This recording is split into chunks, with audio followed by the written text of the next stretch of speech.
Yeah, so this is our basically the main code. This is the main module. What we have done here is we have defined the basic VJ parameters for our display. This is the input reset, this is input clock. This is the time divisor, which is basically the time period for a waveform. This is the amplitude. These are the RGB values for the display. And these are the other parameters that we require for displaying our waveform on the monitor. Later we have instantiated clock divider here. The code for clock divider is this. The reason why we use clock divider is that like on FPGA board or the Z board, we get the output very immediately, so we cannot observe it with our naked eyes. So using the clock divider, we can slow down the output process and then we can observe it properly. So then we have instantiated the clock divider here. Later on, again these are the basic parameters for our VGA display. So we'll be dividing the VGA display into a grid, like a 640 by 480 grid, and each of the point in that grid would be denoted, or we can access each of the point using a pointer, and that pointer would be navigating through X and Y axis. So later these codes are the one which we use to navigate through the grid, like the H pause, and the Y pause here, and the V pause here. Sorry, the H pause and the V pause here are used for going through the grid in X and Y axis respectively, and these are the code for navigating through the grid. Then later on, we have instantiated the function generator here. The function generator code is this, which is used to display the square waveform which we have.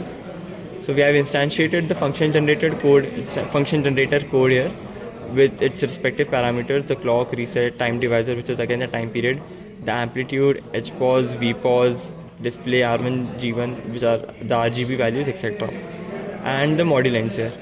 So we are instantiating the function generator here, which would in time display the square waveform. This is the function generator code.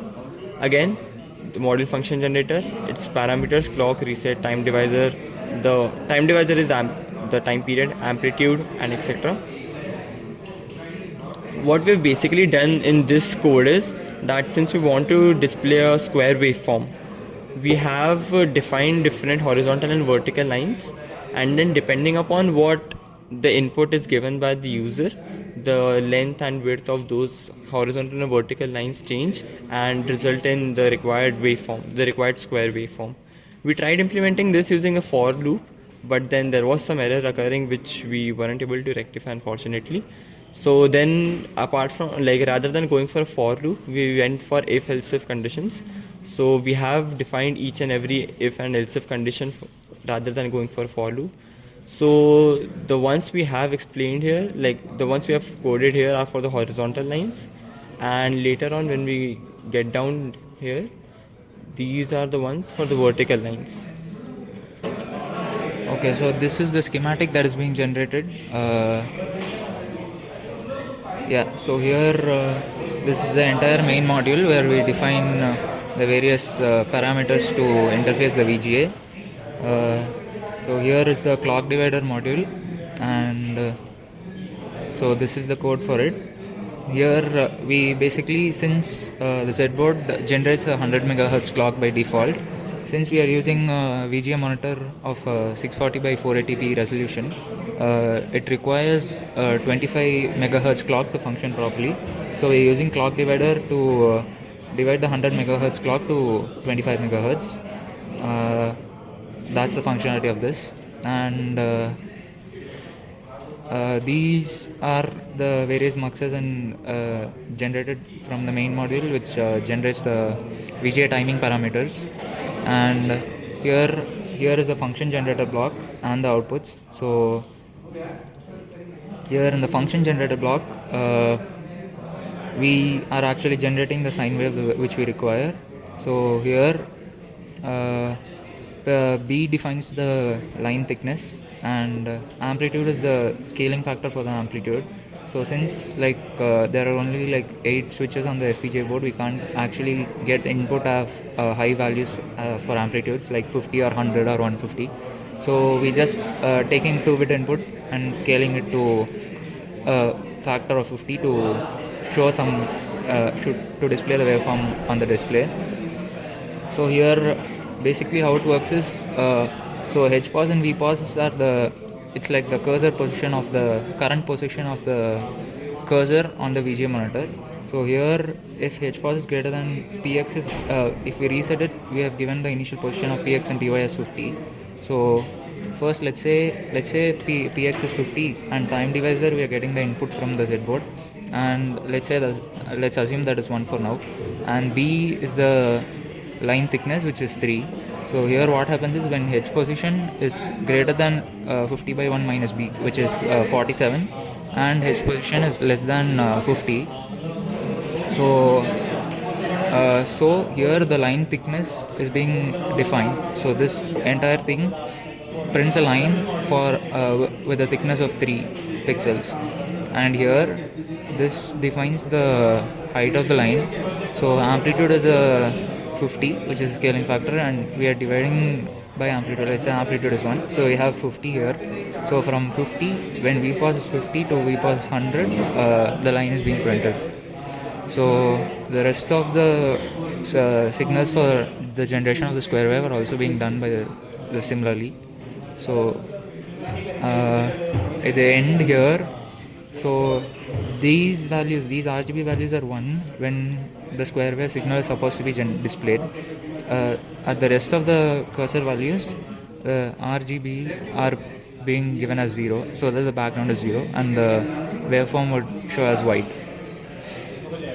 So this is the entire schematic, and in the constraints file we have given these are the 4-bit RGB values for and these are the pins which have been defined. So these are the default pins given in the Z-board document, so to interface the VGA board to the VGA monitor.